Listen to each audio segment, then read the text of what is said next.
Croydon, terminal airport for London.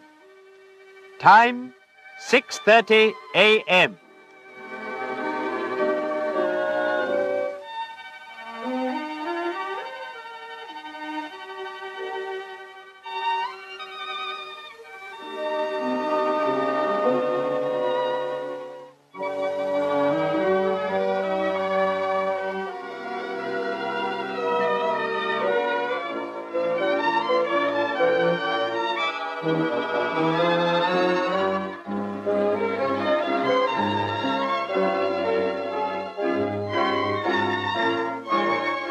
The Meteorological Bureau is astir early.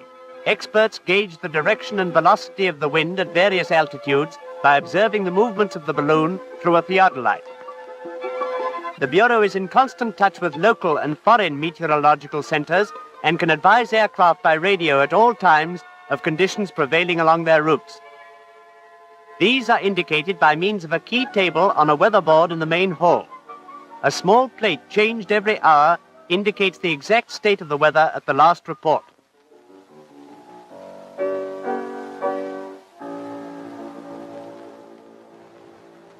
Handley Page 42-seater, operating on the southwest continental route.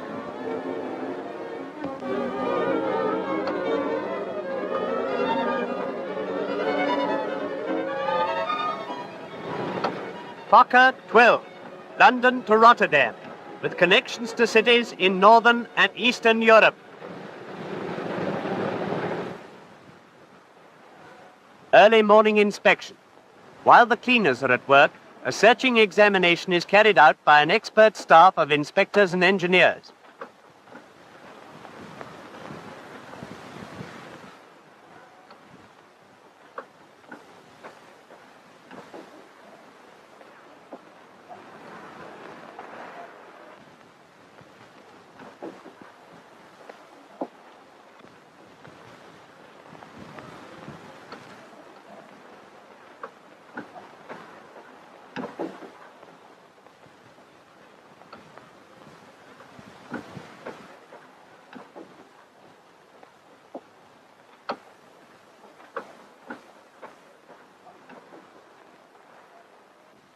The mobile tanker, filling up in readiness for the day's work, exemplifies the latest advance in refueling.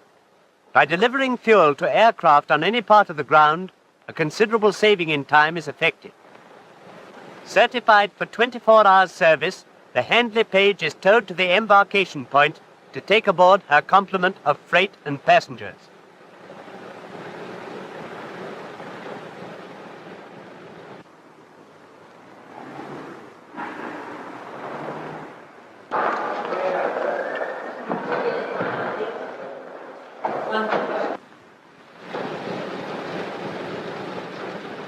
Tiny auxiliary motor starts each main engine in turn.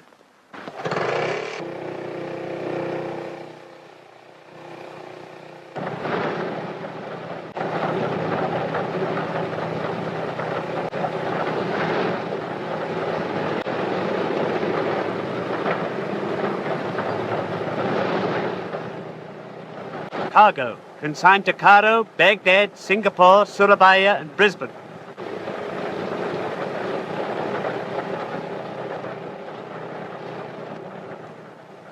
Letters, postcards, newspapers for Europe, Asia, Africa, and Australia.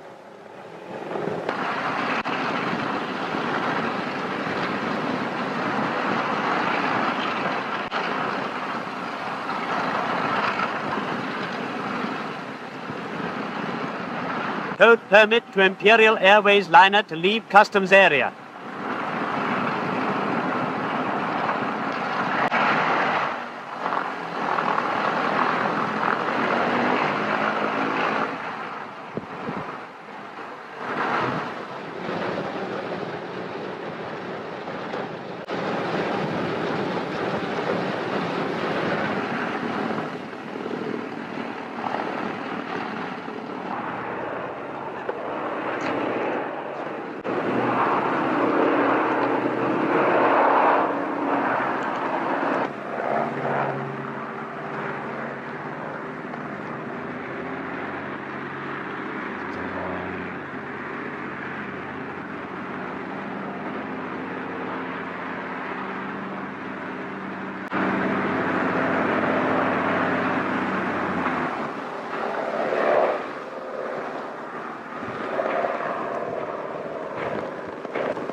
KLM liner from Holland is working to a timetable, which permits only a short stay at Croydon.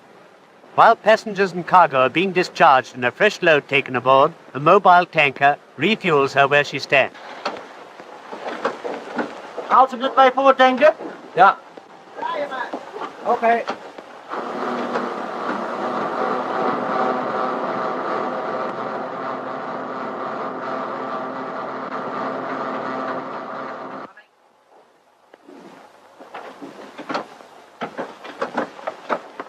$210 gallons in 3 minutes, and the Dutchman starts on time.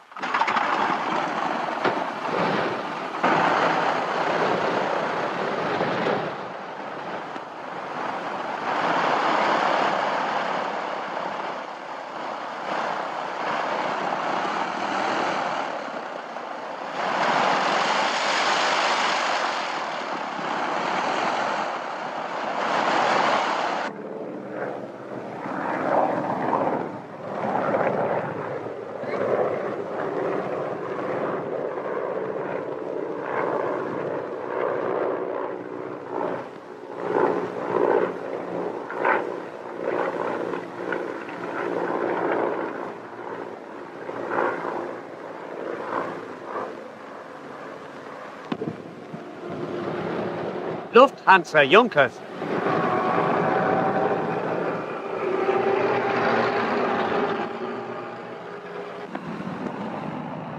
Swissair Douglas.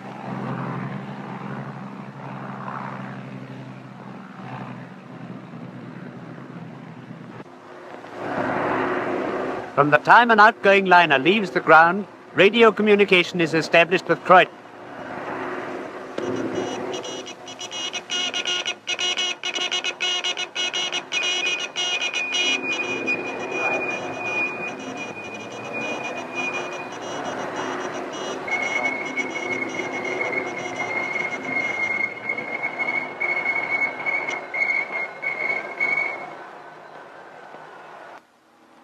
Approaching Croydon from the south, a Handley Page 42 wishes to find her position. Hello, Croydon. Hello, Croydon. Imperial X Denmark calling. Position, please. Over. Hello, Imperial X Denmark. Croydon answering. Switch on your transmitter for half a minute. Over. The machine's bearing from Croydon is found on a goniometer by tuning out the transmitter hum. At the same time, operators at Lim and Pullham are finding the machine's bearings from their stations. These bearings are then passed to Croydon, and all three correlated on a special map. Hello, Lim. Hello, Pullham. Your bearings, please. Croydon, 119 degrees. Lim, 168. Fulham, 183.5.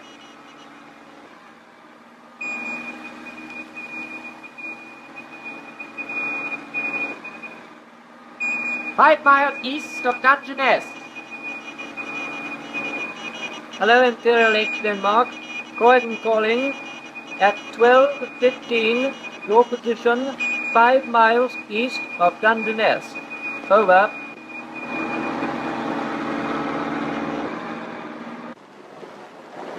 Inward-bound aircraft, national and international, converge from all points on Croydon.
Periodically, a liner is completely dismantled, her wings and engines taken away for minute inspection and renewal of any worn or doubtful components.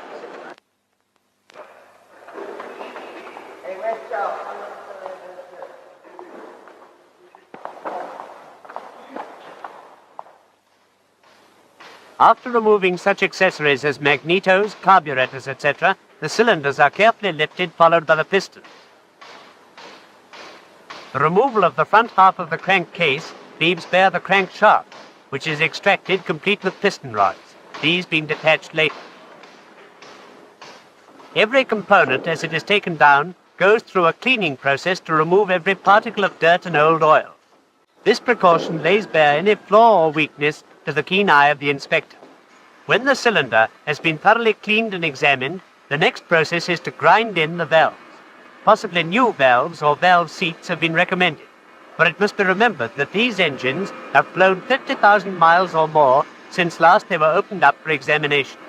This is a slow process calling for meticulous care. At the end of the renovation process, the cylinder must be as new, but as a further precaution, it returns to the hands of the inspector. The crankshaft, stripped of its piston rods, goes through the same cleaning off process, for the slightest crack or flaw here would wreck the whole engine in a moment. Every angle of the intricate crankcase goes through the same process. No flaws being apparent and bearings in good condition, the component parts of the crankshaft are reassembled. As it is through this shaft the engine transmits its 550 horsepower direct to the propeller, revolving at 2,000 revolutions per minute, the greatest possible care is exercised over its final examination.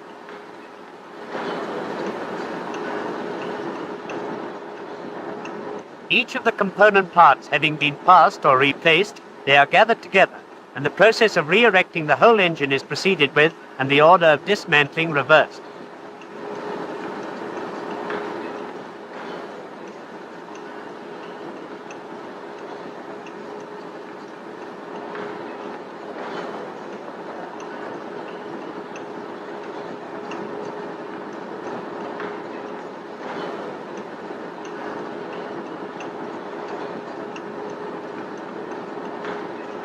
Back in the hangars, the riggers put the final touches to the reconditioned machine.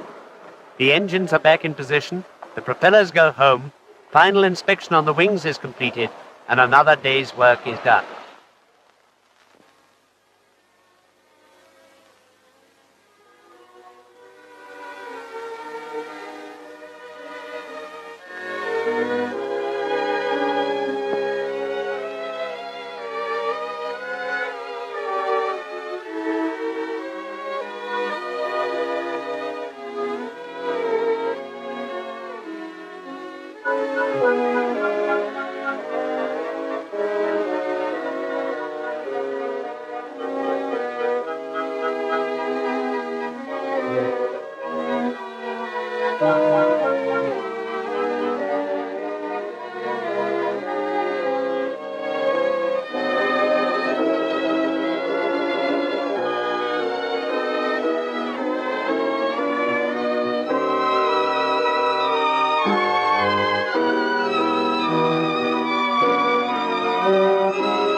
On a December morning in 1903, the Wright brothers took off at Kitty Hawk.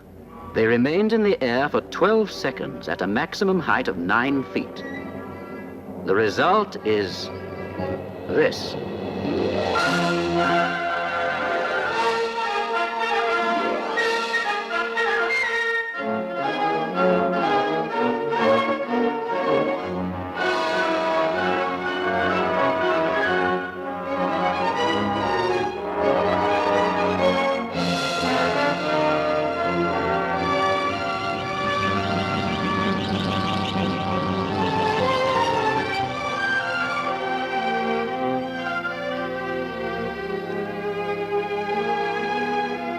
This world of air travel, now at everybody's doorstep, has been created in 50 years or less.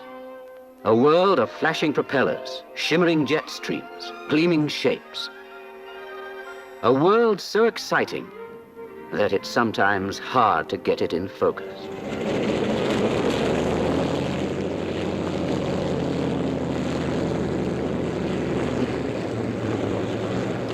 Tower, this is 05 Alpha south of the tower. We're landing at the pad.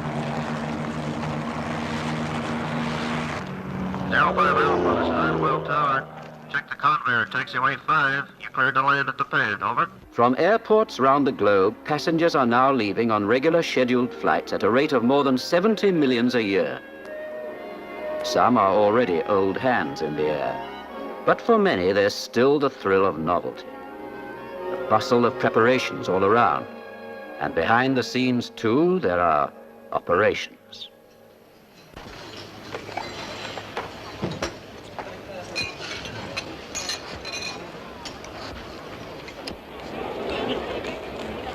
Who's traveling today?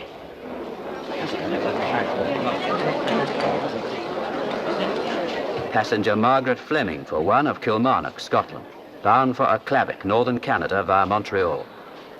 Excess baggage? It's those last-minute presents for the kids. Passenger Kofi Agene, of West Africa, for another, going from Accra up country to Tamale on urgent business. And here in Bombay, Sita Desai, with an overnight flight ahead and young Mira in her arms. Won't be long now, they're loading the baggage. Each passenger gets a free allowance of baggage. On a long-distance flight, it adds up to about 2 tons in the hold. Then there's the mail, mountains of it. These days, the air carries the equivalent of 15 million letters around the world every week. Attention please, flight 906. To pass the terminal lines, flight 131 call. Monsieur Lénard, passager à destination de Buenos Aires, et priez de bien vouloir se faire... And again, who travels? Juan Perez, of Caracas, Venezuela, with some routine things to see to in Maturin, briefcase bulging, and a lot to do en route. Minoru Yamata, aged 18, from Tokyo to California, USA, his first venture into the big world alone. And from Burlington, Vermont, Dorothy Gerstein and Irene Cooper, school teachers, with 3 weeks to see the Middle East and bring it home. Who travels? Everybody. It used to be for the first-class few, but now, with tourist fares, the air's for all. For the world, his wife and child.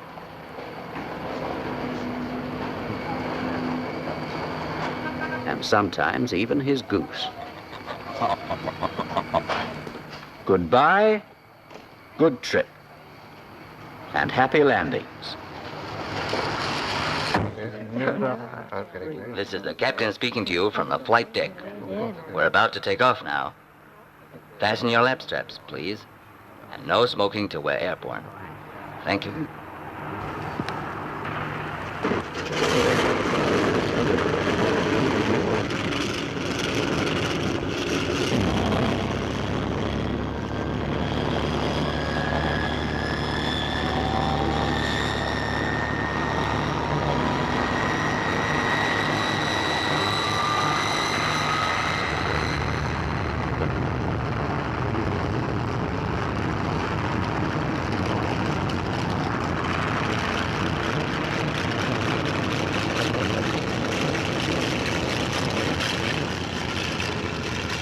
And the aircraft herself, what of her?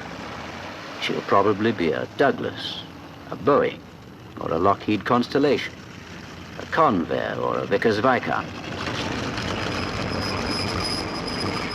She'll weigh as much as 60 tons and carry a crew of up to 10. She'll travel at 300 miles an hour or more and fly at any height from 5 to 30,000 feet. Go Foxtrot November, clear to Amsterdam.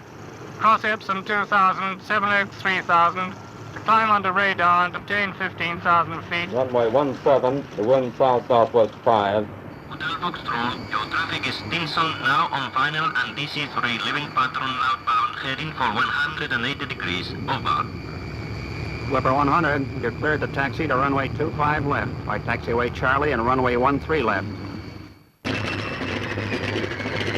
You're cleared to taxi to runway 25 left by taxiway Charlie and runway 13 left. The wind is southwest at 12. They taxi out from the aprons to the runways.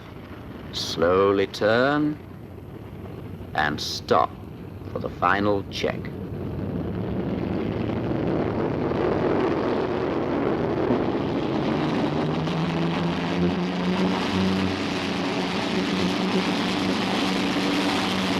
Before takeoff check, please. Auto feathering. Arm green light on. Alternators. Race set on, polish normal. Propeller pitch. Fully fine. Mixture control. Order rich lock on. Fuel valves. Check tank to engine. Booster pump. On normal. Generators. All on. Ignition switches. Check down both. Controls and trim tabs. Controls are free. Engines ready for takeoff. Ready for takeoff. Ready for takeoff, sir. Stand by for takeoff.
Home is suddenly a toy town.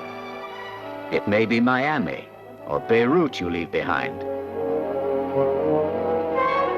It may be Cairo or Sydney, or the grandeur of Rome or Rio that's dwindling into space beneath you as you climb.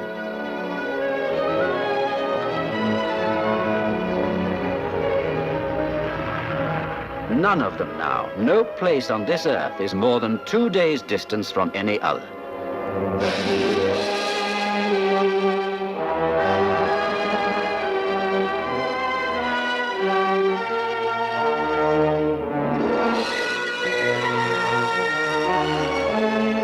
The engines settle to their cruising note. The galley gets down to work. How to keep people occupied through a long, smooth, steady flight across the blue dome of the sky. Books and magazines, of course. Route maps and picture postcards for the aunt you forgot to say goodbye to.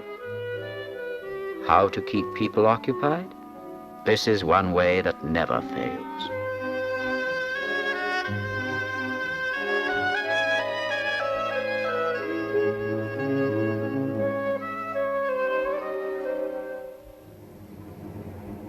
And outside, as the hours and distances roll by, what will the clouds reveal? Perhaps it will be this island, dreaming in the Bahamas, San Salvador, where less than 5 centuries ago, the cry of a lookout on the Pinta's forecastle told Columbus he had found a new world.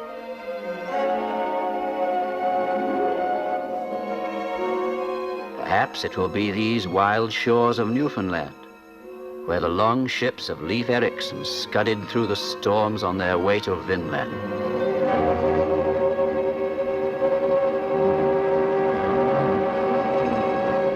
Or it may be the Arctic regions, where caribou thunder across the white world of the furthest north.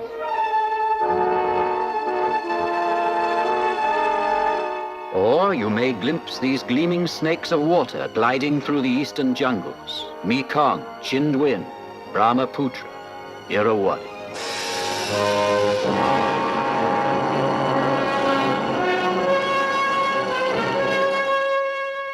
it may be Lake Tana in the heart of Ethiopia, where drifting spume and flashing rainbow guard the birthplace of the Blue Nile.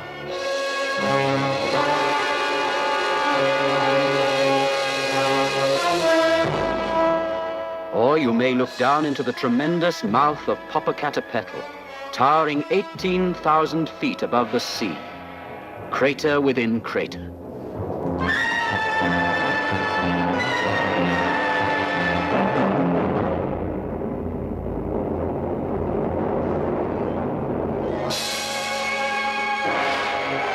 Or it may be some testament to bygone human splendor, like Machu Picchu, city of the Incas, lifting its blind walls from the gorges of the Andes to the mansions of the sun.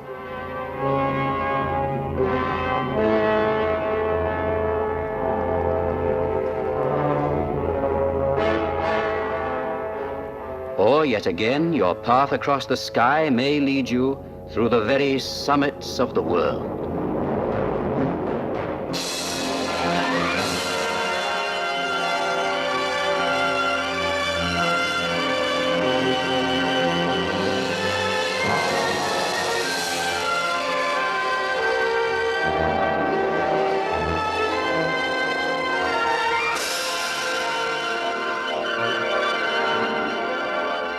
Down the painful ages, men have schemed and died to do just this, to lord the hemispheres.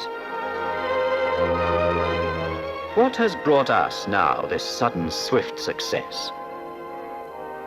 The genius of the peoples, all of them. But as much as the brilliance of the scientists and the daring of the pioneers, it's been the patience of the organizers. Patience and collaboration.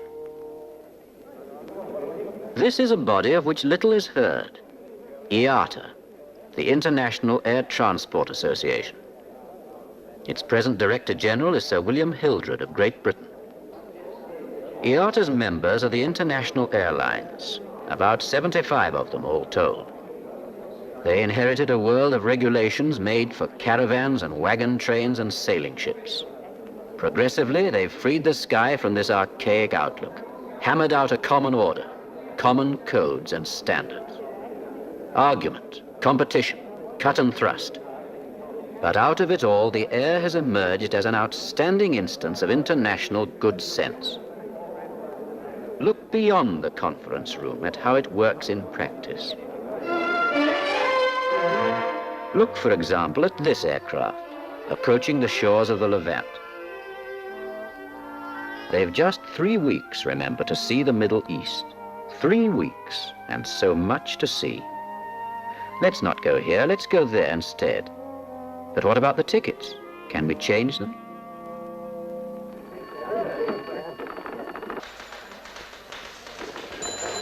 It's tempting to hold on to all the traffic you can get, especially when your airline's a source of national pride. But the logic of a world moving at 300 miles an hour is a system that gives as much freedom of movement as the sky itself. Freedom to change plans in mid-air, shift from one line to another. The result? A universal agreement to make tickets interchangeable. And the interline adjustments, compensations, transfers of currency, passengers shouldn't be bothered with all that. And besides, that's what accountants are for. Or this aircraft, crossing northern Venezuela from Caracas to Maturin. He set out with a lot to do en route. Export-import business, forms to fill in, cargoes to move, and buyers waiting for them. And just as one ticket takes a passenger around the world, so one airway bill will take a piece of freight to anywhere. And what do the freighters haul? The faithful, plodding cargo planes you don't hear much about. Almost anything these days, from isotopes and oysters to machines and magazines. Some lines carry more animals than human beings, and there's always the heavy stuff. There's a brisk movement of nylon stockings over the Atlantic, of sausage skins from Iran to the stockyards of Chicago. They say air cargo's in its infancy, but you can see the scale it's moving into.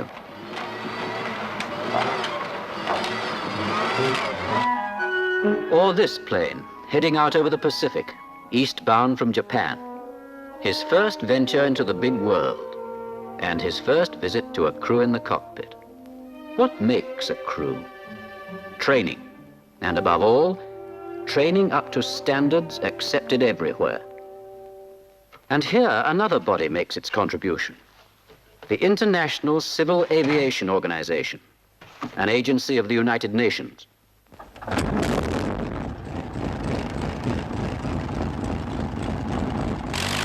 Concerned with the intergovernmental aspects of flying, one of ICAO's functions is to provide technical assistance to countries becoming air-minded.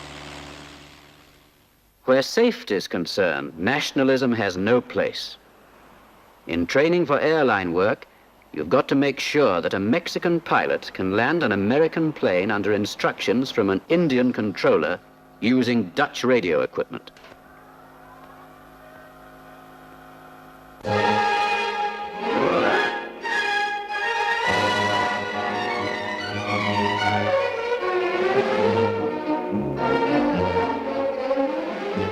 That's right, young man.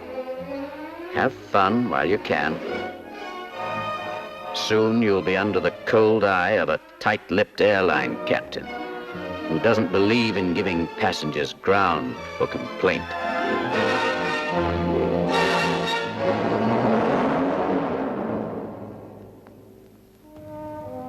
Or this stratocruiser, out in mid-Atlantic, bound for Montreal. In 1927, the Spirit of St. Louis made the crossing in 33 hours. Margaret Fleming now in 14. But Lindbergh didn't have the international support behind him that she does today. There are 21 of these ships maintaining 9 weather stations in the North Atlantic. They fly the flags of different nations, but they're all doing the same job. Finding out for the aircraft passing overhead what the weather's going to do.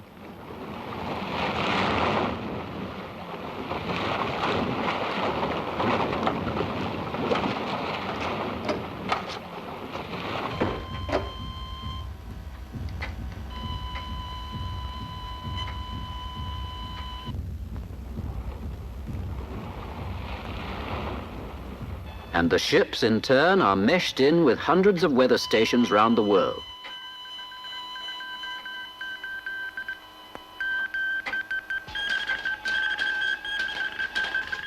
It never stops. Observations recorded round the clock over land and sea, transmitted halfway across the globe, assessed, interpreted, collated through half a dozen languages, and passed back to where they're needed, in the cockpit. Athènes, Beyrouth. Ciel nuageux 4 à 6 huitièmes par strato. QEQ, base 2500 pieds, sommet 18 000 pieds. Localement, cumulonimbus, sommet 30 000 pieds avec risque orage. Or again, this aircraft, heading up country from Accra over the hot hills of Africa. Going to Tamale on urgent business. Half an hour yet. Those engines out there, keep it up. A few minutes might make all the difference. Standards again. For behind the steady note of all the engines flying in all the aircraft, there's a common code of maintenance. Visual checks, terminal transit checks, rated checks, and after every 1,400 hours or so in the air, complete strip down and overhaul. To the inmost innards of the plane, nothing left unexamined.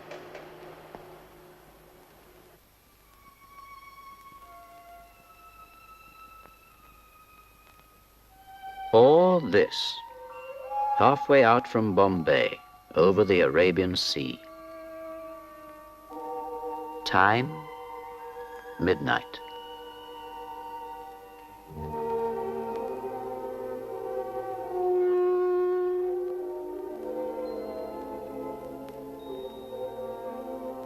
Sleep well, Mira, in your cradle in the sky. Up ahead, There are men on the flight deck listening to the unseen, sounding beacons of the dark, charting your pathway through the stars.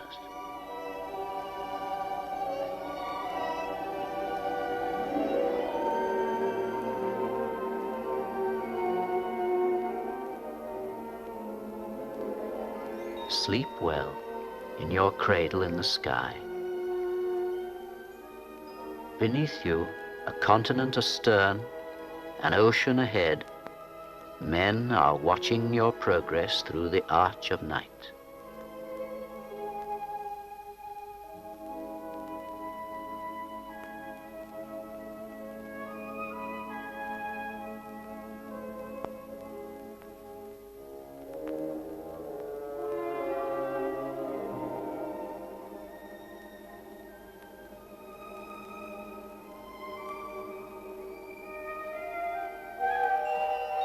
Up there, 4 miles above the turning earth,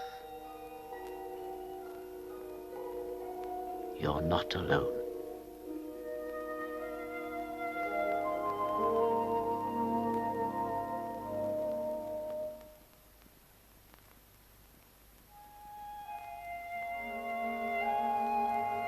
This might be almost anywhere. It happens to be a village called Pucallpa, miles from anywhere in the heart of Peru. You wouldn't think Pucallpa and the air had much in common, but you'd be wrong.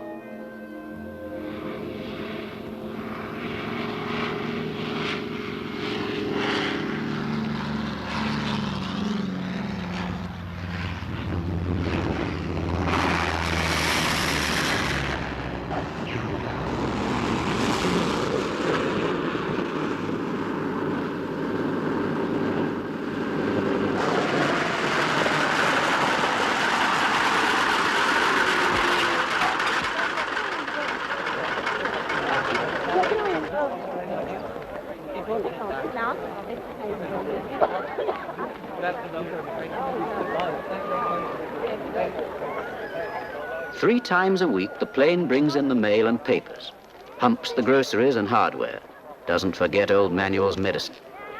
On the return trip, it takes the local produce out to market. And these days, Pucallpa's typical. Millions of people who have never flown themselves are looking to the sky for life and livelihood. Move to Brussels, London, or New York and see the same thing, only more so. Over the big cities, just as in the far-off outback, people are taking the air for granted, using it to commute to the office, keep an urgent business date. And this alone poses one of the biggest problems for the future, for the air is filling up, getting crowded, almost like the roads. Here's one way they're tackling the problem: a traffic school of the sky.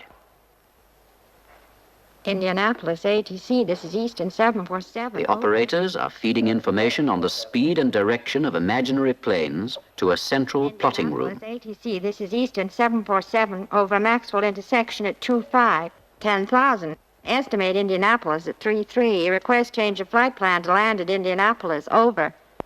The plotters sort out the approaching aircraft. One receives instructions to stack and circle. Another is given the green light to come in and land.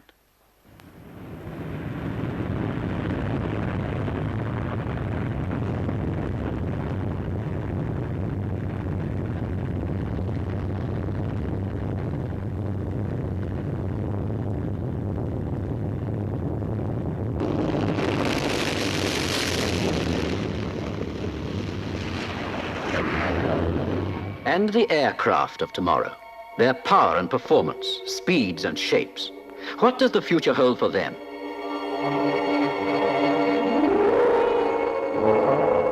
They say that no man has enough imagination to predict the flying of a generation hence.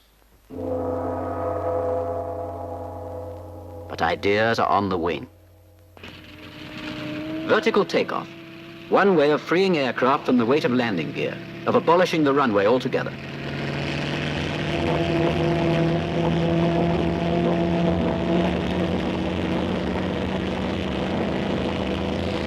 A model, this. But the real thing's taking off already.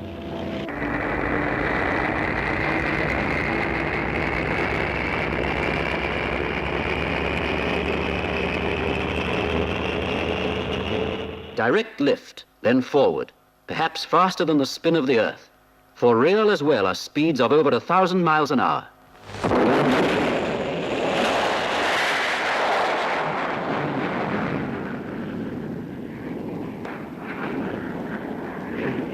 Are the ideas outstripping what is feasible? Only patient tests can show.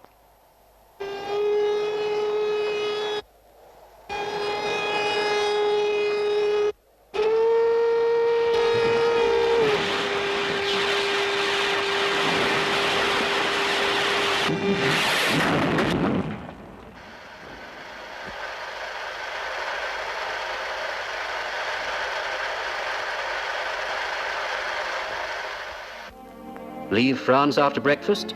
Arrive in America before dawn? Not yet, perhaps. But the aircraft of the next few years will take a long step forward. Some are in production, others in the air right now. From America, the Boeing 707. From Britain, the sleek new Comet 4.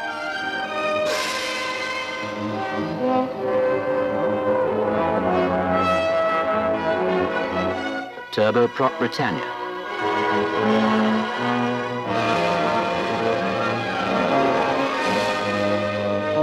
And again from America, the graceful DC-7C. Planes like these are raising commercial speeds to over 500 miles an hour, reducing the Atlantic to a 6-hour jaunt.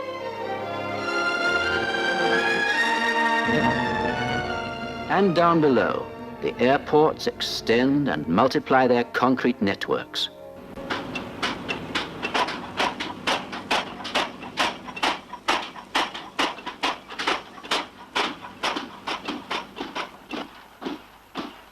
The future in the making, and the present on its doorstep. Its voices from the clouds calling for instructions, approaching journey's end. United DC-7, you are now cleared number 1. To land, runway 28 left. The wind is still west-northwest 17. Hello, San Francisco Tower. This is United DC-7, 3 minutes northwest. Okay, United DC-7, I have you in sight 3 minutes northwest. Japan Air 002, clear to runway 15. Quebec Foxtrot, you are clear for landing on runway 34. Surface wind 320 at 8 knots. Call downwind, over. Trans-Canada 230, Montreal Tower. Runway 10, wind 110 degrees, 11 mph, cleared. A direct approach, altimeter 30.1. Aquí Torre Lima Tambo, libre para entrar tráfico en pista 16, viento sur, 8 nudos, altímetro 10.5, clear to enter traffic for runway 16.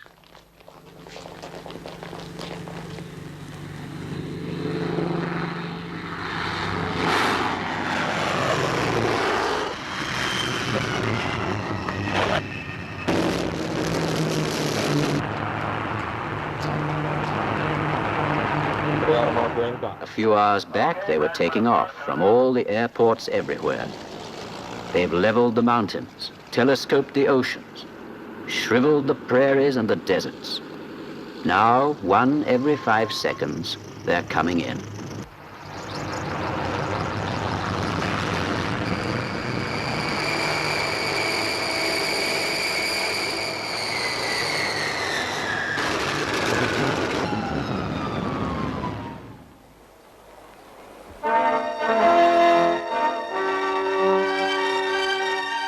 We come down the gangways in our thousands every day. And whatever we've come here to do, to buy some cattle maybe, or to pay a family visit, to sign a contract, seal a treaty, leave no avenue unexplored, to make a picture or to win some prizes, or perhaps to see an old man for the first time. The air is ours, to serve our purposes.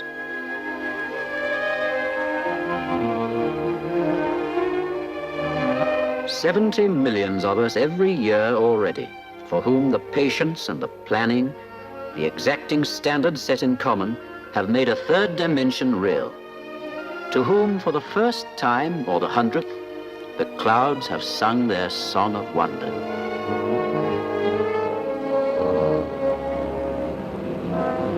And then we've gone, and there's a moment's pause for the ground crews to refuel, to inspect and check, to see to all the host of things that complete the turnaround.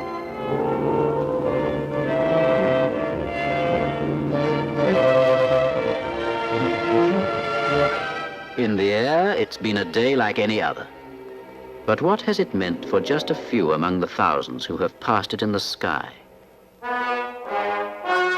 It has taken Kilmarnock halfway to the Arctic Ocean. It has brought Caracas to Maturin, made a man's business easier, fulfilled his promise to deliver. It has sent Accra to Tamale, and in the sending, saved just one more life.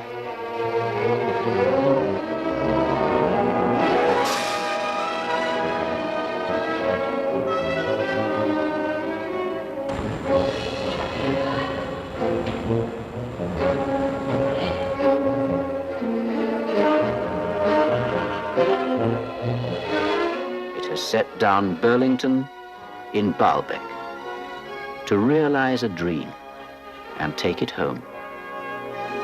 It has put Tokyo on the threshold of San Francisco, opened a horizon wider than the oceans. And it has simply brought together. For no two people living now are more than 2 days from each other.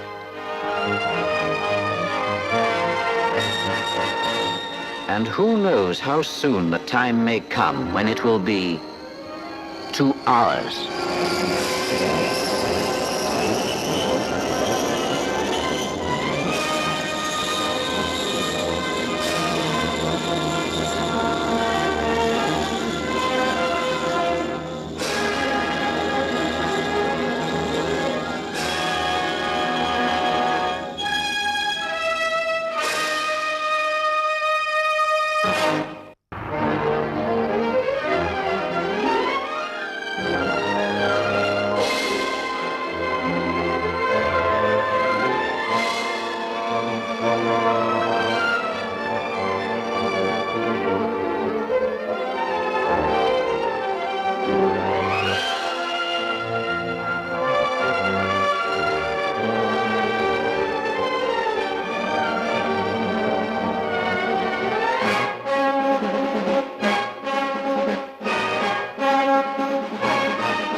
Croydon, terminal, airport, for London.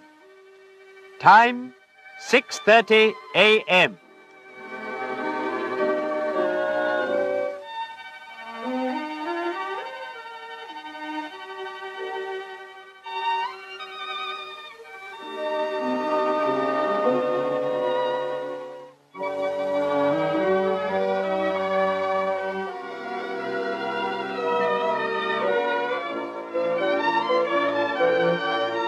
The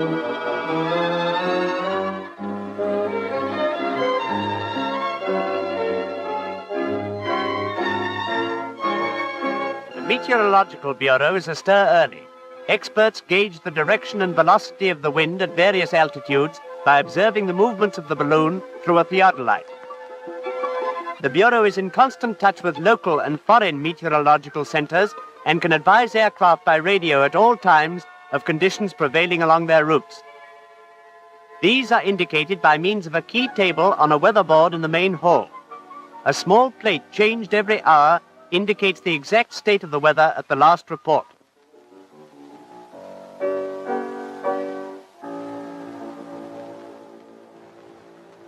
Handley Page 42-seater, operating on the southwest continental route.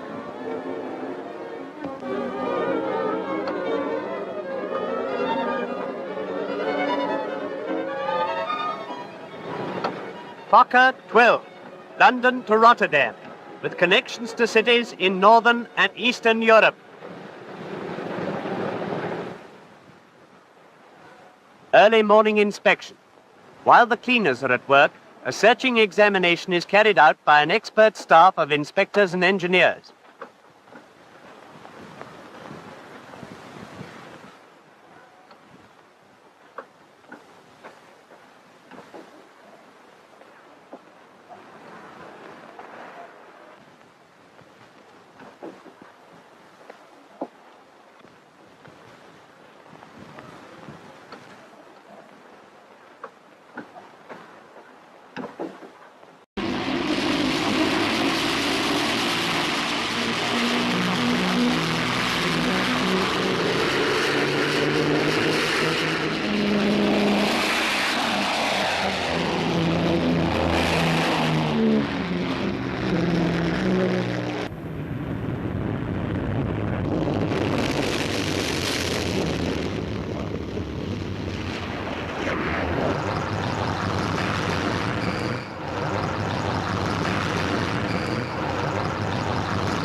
Croydon, terminal airport for London.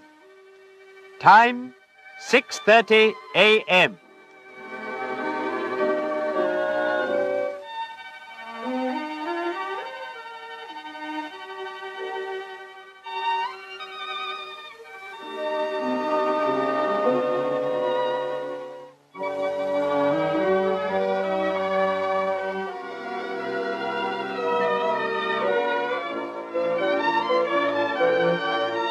The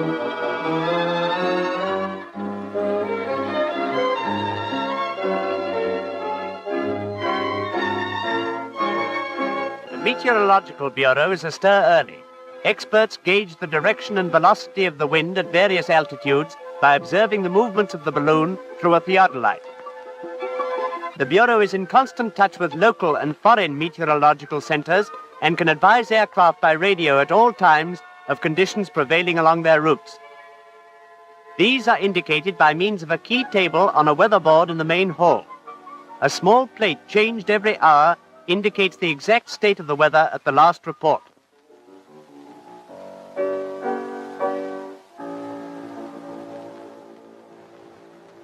Handley Page 42-seater, operating on the southwest continental route.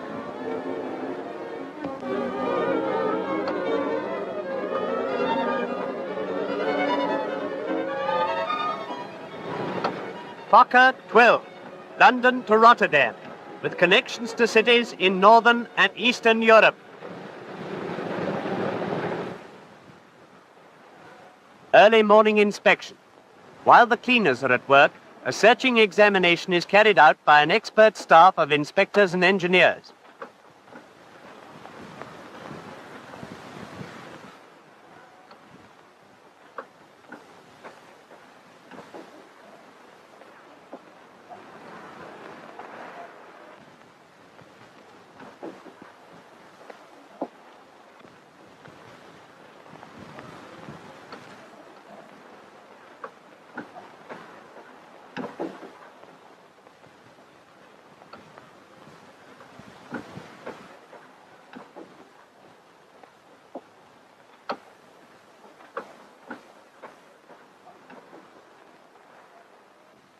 The mobile tanker, filling up in readiness for the day's work, exemplifies the latest advance in refueling. By delivering fuel to aircraft on any part of the ground, a considerable saving in time is effected. Certified for 24 hours service, the Handley Page is towed to the embarkation point to take aboard her complement of freight and passengers.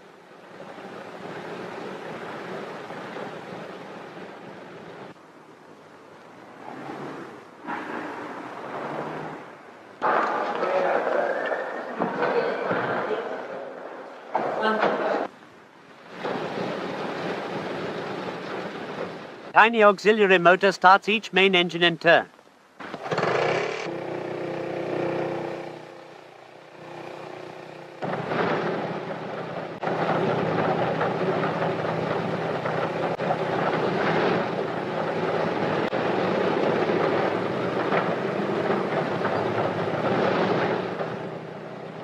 Cargo, consigned to Cairo, Beg.